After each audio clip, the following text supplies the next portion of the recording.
আমরা কথায় কথায় বলে থাকি যে আইন সবার জন্য সমান।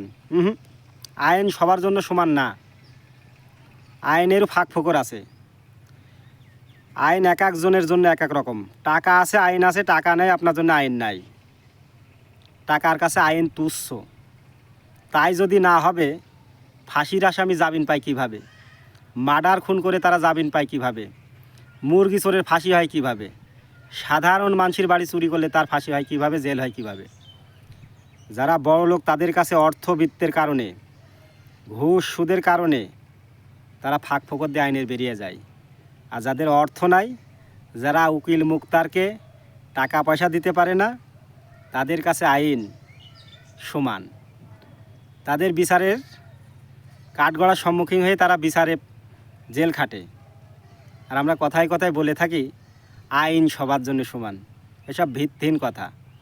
টাকার কাছে আইন সম্পূর্ণ বৃথা, এটাই বাস্তব।